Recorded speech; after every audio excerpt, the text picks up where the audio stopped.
Hello, everybody. Thank you for watching our video in regards to the proposed Santa Fe Irrigation District water rates. My name is Seth Gates. I am the Administrative Services Manager and Chief Financial Officer for the district. I'll be the one walking through the slides today to try to give you, as a customer, better information in regards to the proposal.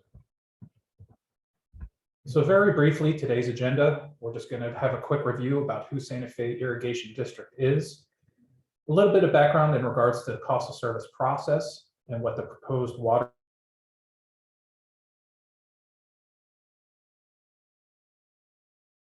Just a brief summary of Santa Fe Irrigation District. We provide potable and recycled water service to Solana Beach, and we also provide potable water service to Rancho Santa Fe and Fairbanks Ranch. In regards to recycled water, the district isn't responsible for the distribution system or the production of recycled water. That is San Alejo JPA, who is our partner, and we purchase the recycled water from them and deliver it to our customers through their distribution system. San Alejo JPA is actually responsible for the construction of the distribution system and where it lies. We're governed by a 5-member board of directors that are elected for a 4-year term. And are apportioned amongst 5 different districts based on approximately equal population throughout the district. Finally, we have about 45 staff members from treatment to distribution and to administration. Our water supply that we provide to our customers, as I mentioned, 6 to 8% is recycled water to Solana Beach only. On average, we have about 25 to 30% of our supply provided from Lake Hodges. And the remainder is actually imported through the San Diego County Water Authority, primarily from the Colorado River, and also sometimes from the State Water Project. So before we get into the actual rate proposal, it's important for us to really outline our commitment to ratepayers, what we're trying to do to hold costs down and to really show value to our ratepayers. First is the capital investments that we have made and are continuing to make. You can see here a picture on the slide of San Diego Dam. This is actually the dam that creates San Diego Reservoir within our district. And that is actually built in approximately 1915. This was kind of the concept design for Lake Hodges Dam. It's of the same construction, basically of the same concrete, and it's actually a little bit older. We are actually responsible for its maintenance and upkeep, unlike Lake Hodges Dam, which is owned by the city of San Diego, and they are required to do the upkeep. And based on our investment and continual O&M, or operations and maintenance spending on the dam itself, despite its age, it actually has received the highest rating from the Division of Safety of Dams, which is satisfactory. And basically, it's been rated for 50 to 75 more years of use, despite its age. And so it really shows that we have a commitment to not only construct our assets, but maintain our assets so we can try to have the most efficient and cost-worthy operations possible.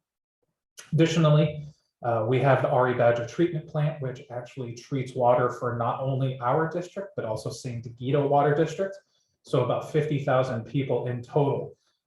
Over the last 2 years, we received about $3.8 million in grants to retrofit the treatment plant to make sure that it is seismically fit, that if we were to have an event, that we would be able to continue providing clean and safe water to our customers as best as possible. We also make sure that we have tools for our customers. So we're one of the few districts in Southern California that have a fully automated meter infrastructure, which is actually water meters that districts can use or that customers can use to see their near real-time water usage. What this allows customers to do is to be able to look for leaks, to be able to make sure that they're using water appropriately at the correct times. And it really just gives customers a tool to be able to craft their water use, not only on a day-to-day basis, but if there are conservation measures that are in place or anything else that should occur, that customers can actually be able to have their own information at their fingertips.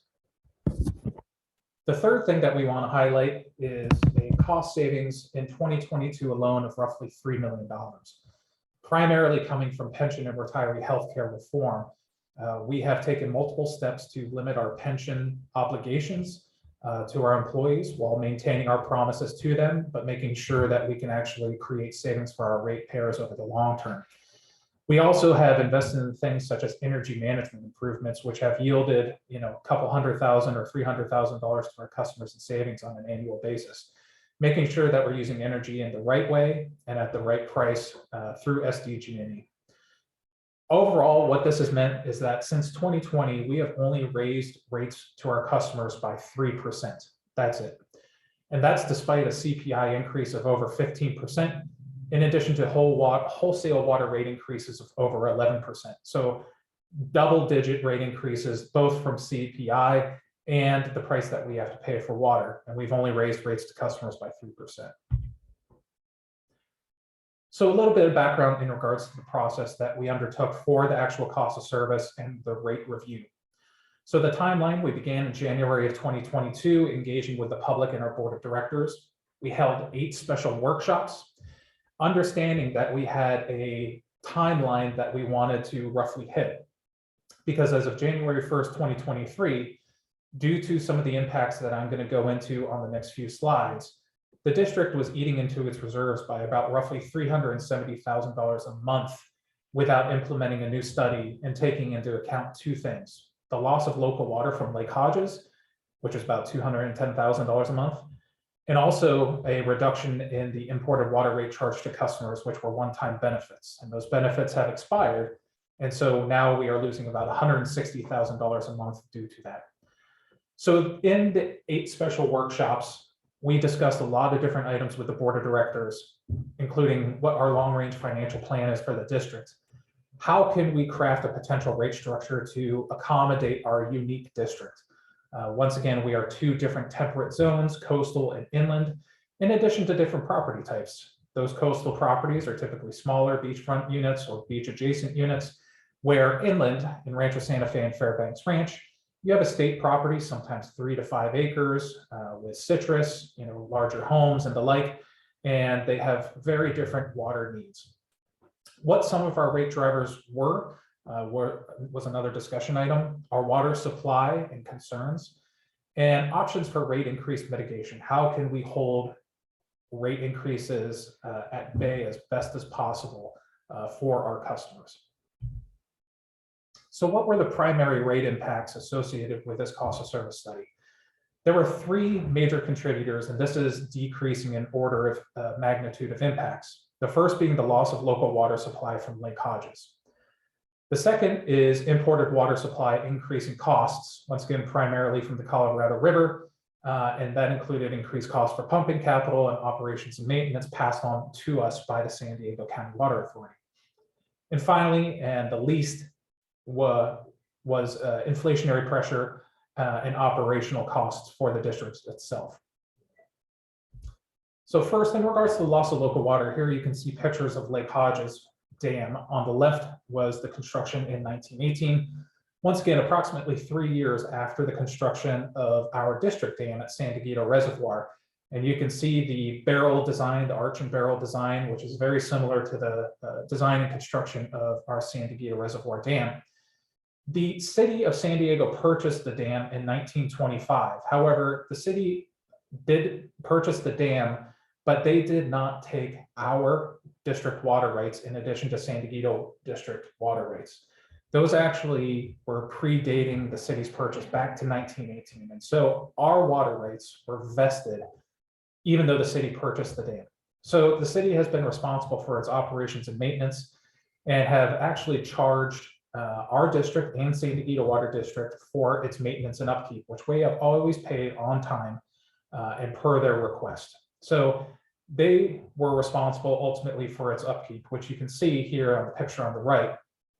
The concrete, after 100 years, is starting to spall and open and create a significant impediment to the lake level that is actually being able to be retained behind it.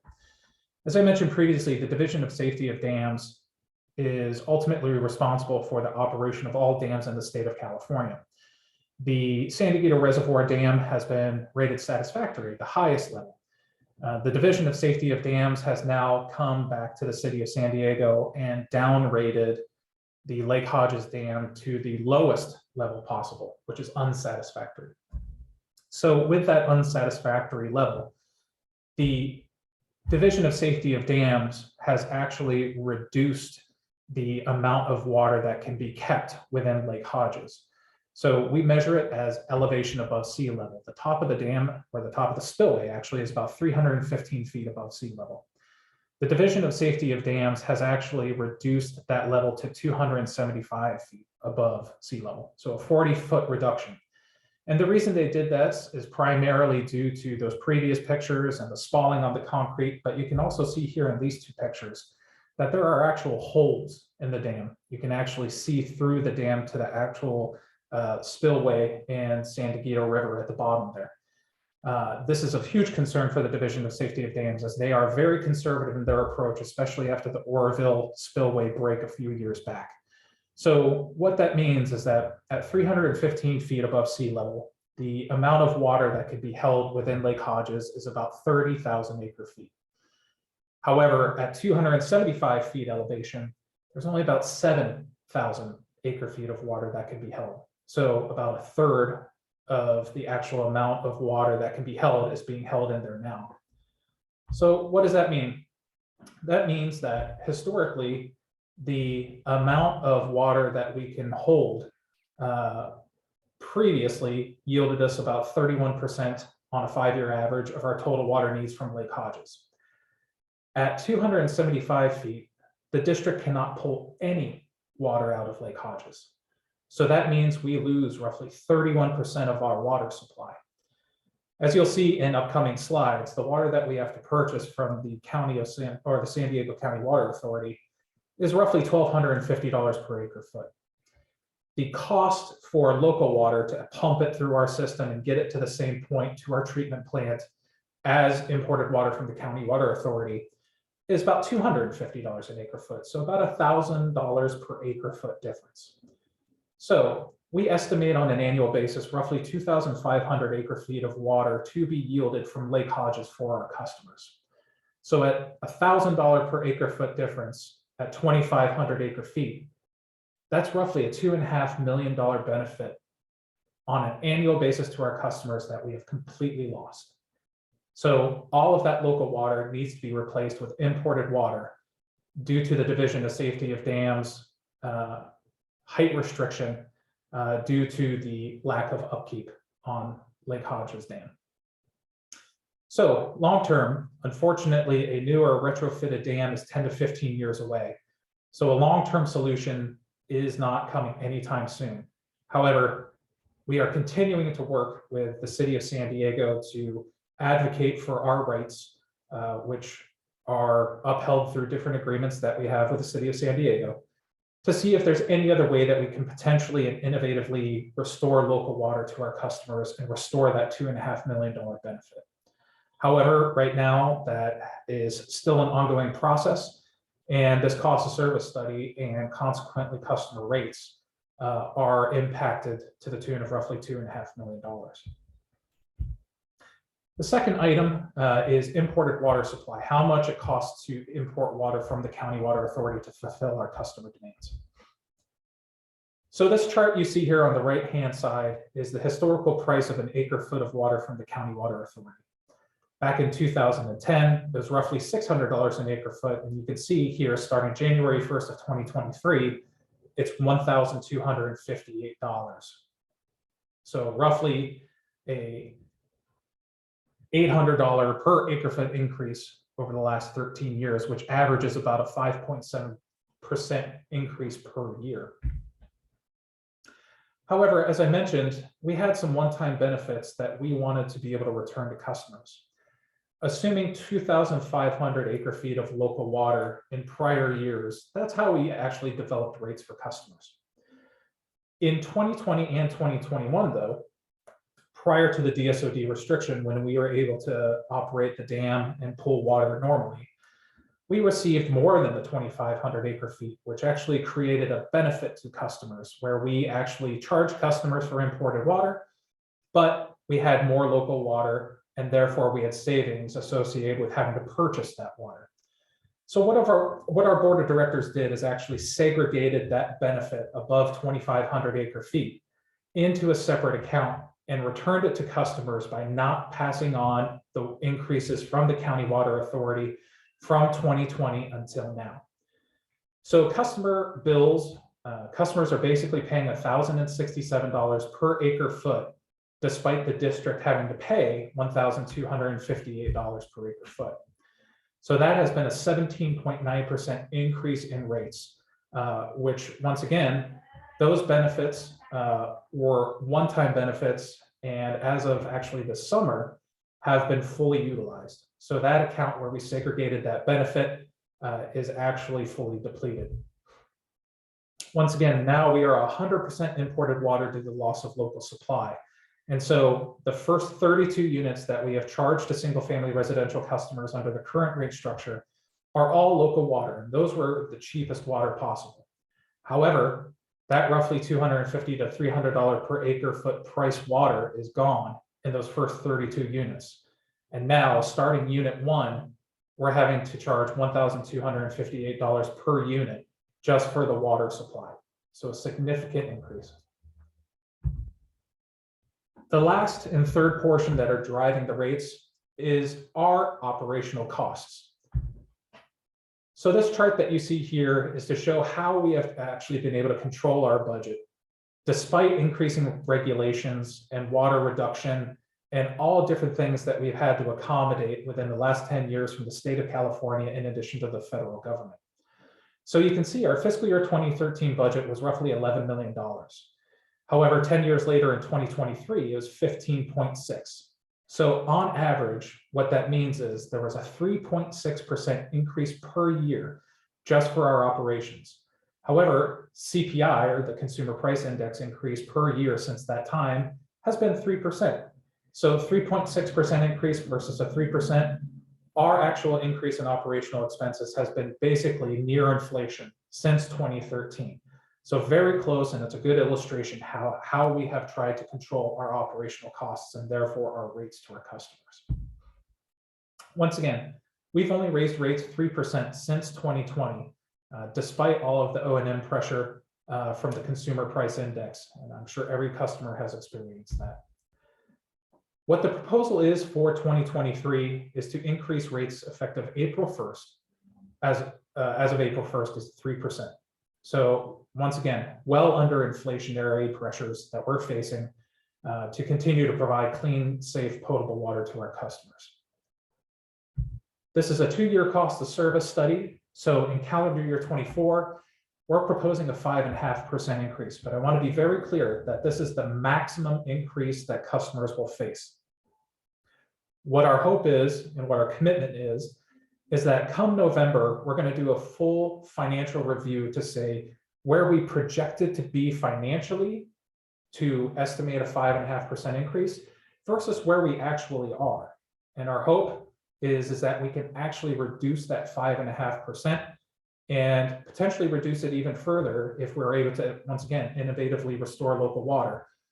So we're going to be very transparent in that effort come the fall timeline.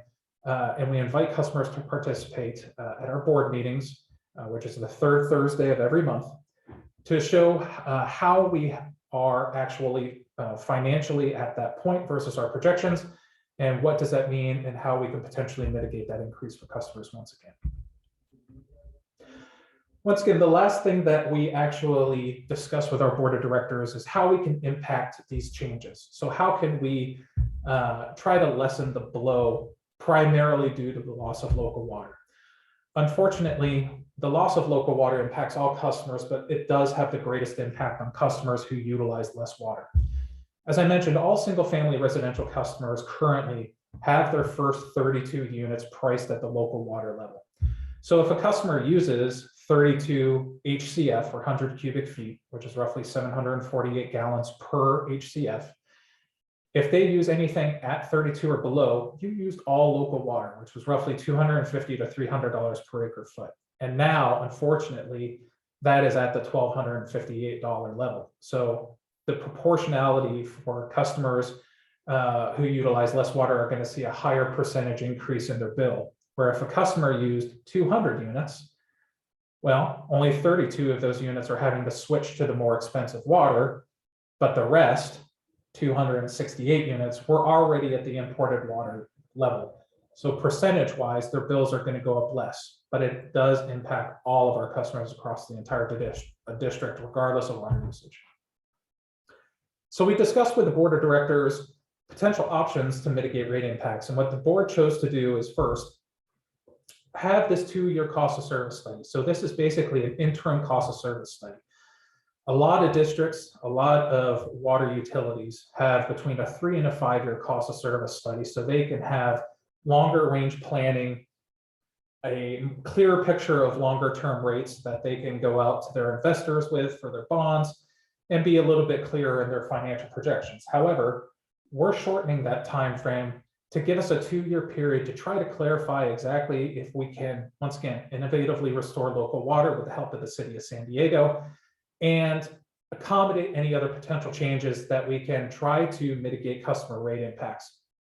So we'll be starting this process basically all over again in roughly 18 months with updated information, so we can have that clear and public, transparent process to show where we stand and what we've been able to do in regards to local water and all of these other pieces that I mentioned. The board has also directed us to utilize roughly $2.5 million of reserves to reduce everyone's rates.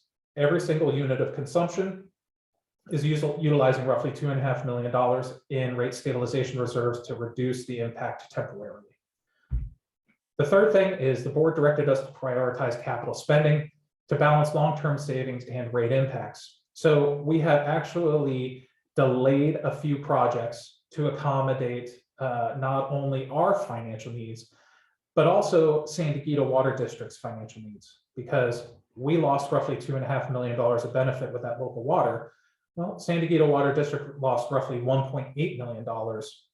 And so their financial capacity to work with us on capital spending at the filtration plants has been partially compromised. So once again, this 2-year cost of service not only helps us figure out what we can do with local water, but also assists with San Diego Water District. Our priority and our commitment to ratepayers is that if we are better financially than anticipated, come with this year or come next year, we want to be able to, or we would propose to the board of directors to restore some of those capital spending to make sure that we are continuing to not only invest in projects, but the sooner you do them, the cheaper they are. So that is our commitment. Finally, the last thing we did, and once again, all that we do is within the constraints of what's called Proposition 218. And that is something that's in the California Constitution, and that tells us what we can or cannot do with rate revenue.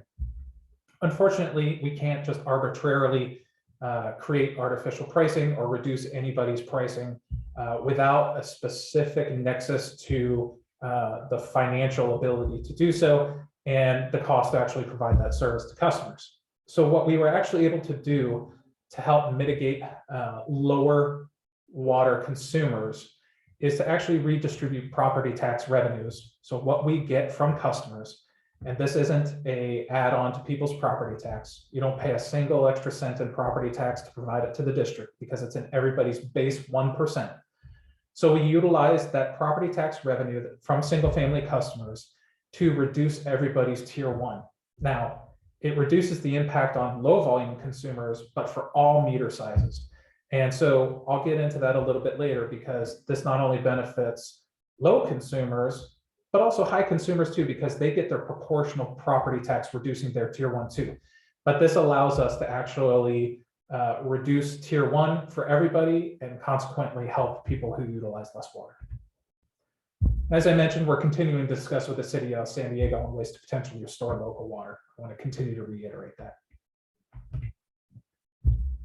So the rate structure that was approved by the board in late 2022, which is part of this proposal, is to continue a tiered rate structure with a meter overlay for residential properties. The top chart that you see here is the current rate structure for single family residential by meter size, so 3/4 inch, 1.5 inch, and 2 inch.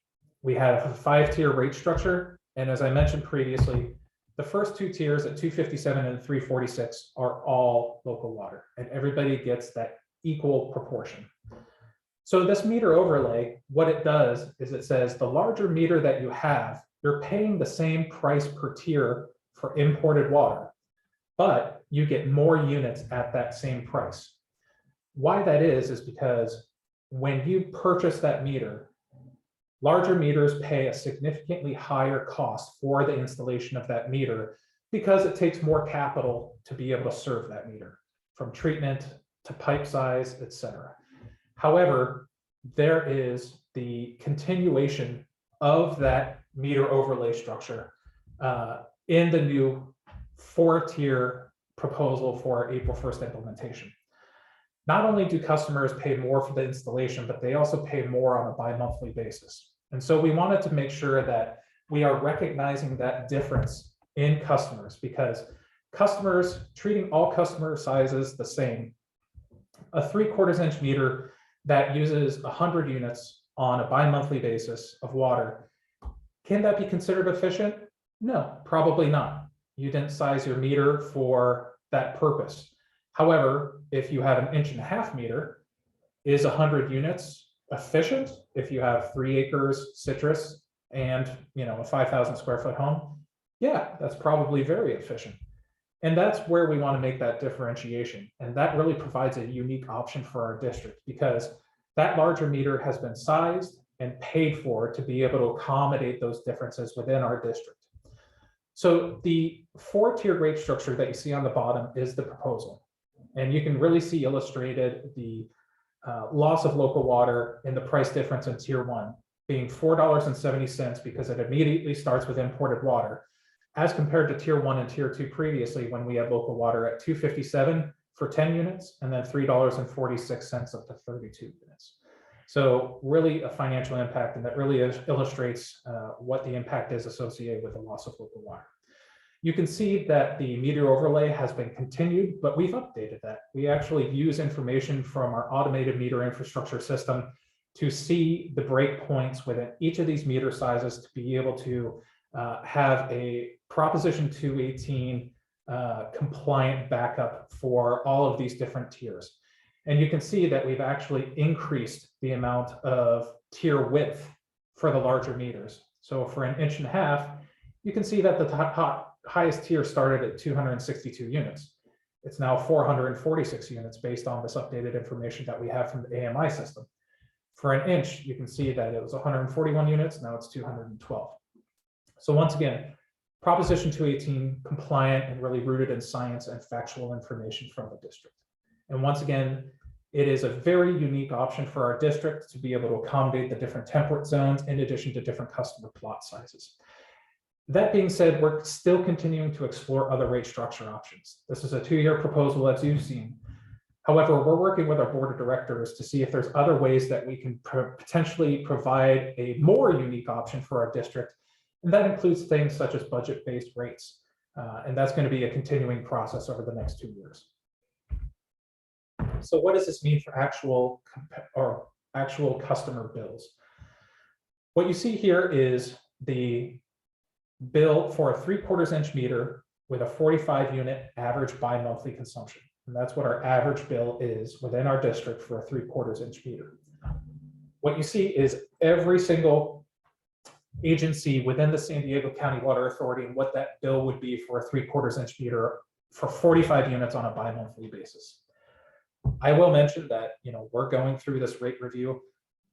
A significant portion of these agencies are also going through that process, and a number of these agencies' bills are going to be going up by a substantial amount too. So this is a time and shut comparison, knowing that bills are going to be changing for a lot of these districts. However, the average bill for this type of customer is roughly $345 for all these different agencies. Prior to these impacts that we outlined, our customers were paying about $255 for 45 units on a bi-monthly basis for a 3/4 inch meter. Without those rate mitigation options implemented by our board, that would have gone from $255 to $345, so roughly a $90 increase on a monthly basis. With those mitigation options, we've knocked that down by about $20 on a bi-monthly basis. Now, $20 isn't a lot, and still a $70 increase over the current bill is a significant impact. We definitely recognize that, and that's why we want to continue to advocate for our customers for the potential innovative restoration of local water from the city of San Diego. Now, $20 savings, it's $120 a year. It's not a significant amount, but it's enough that we wanted to make sure that we gave our customers some relief and showed that we are actually trying to advocate for their best interests. 3/4 inch meters are the most common by far. Roughly 60% of our customers have them within our service territory. The second most common is a meter, a 1 inch meter, with 142 unit average bi-monthly consumption. About 27% of our customers have this sized meter. So once again, looking at all the different agencies within the San Diego County Water Authority, our bi-monthly bill for these types of customers is about $826 compared to the average of $1,060. Now, without any modifications, this $826 bi-monthly bill would have gone up by roughly $80 to $945.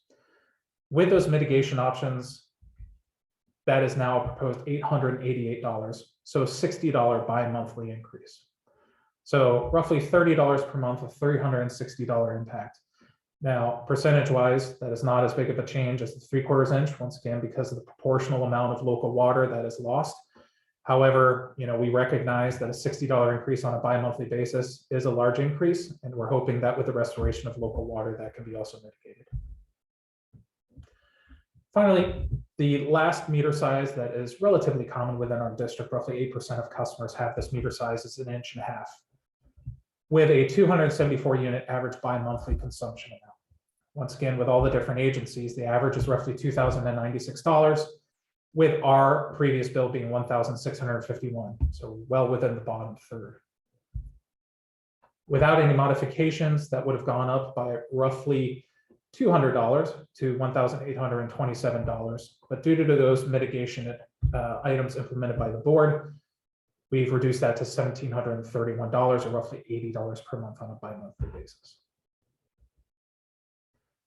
Lastly, what are the next steps? First, we want to make sure that customers know that on our website, if you go to sfidwater.org, you can go to our top banner under About Us and see our 2023 water rate proposal and come to this page.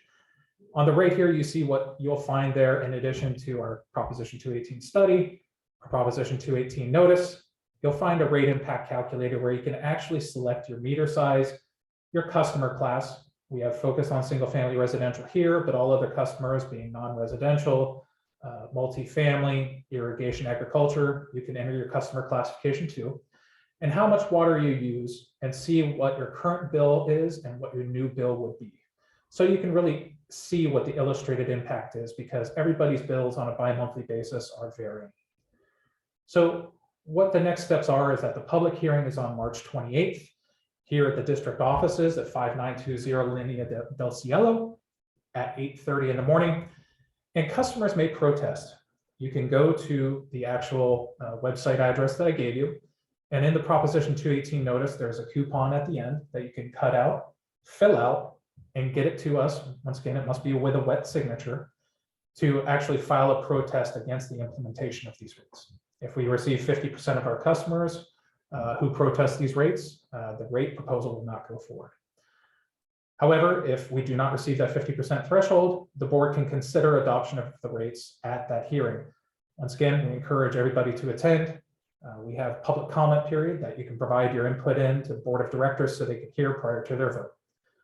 The rates, if adopted, would go into effect April 1st, and most customers would not see their bill with these new rates roughly until the June to July timeframe. Thank you for listening to this presentation. Once again, I encourage all of you to attend on March 28th at 8:30 in the morning, and we hope to see you there. Thank you.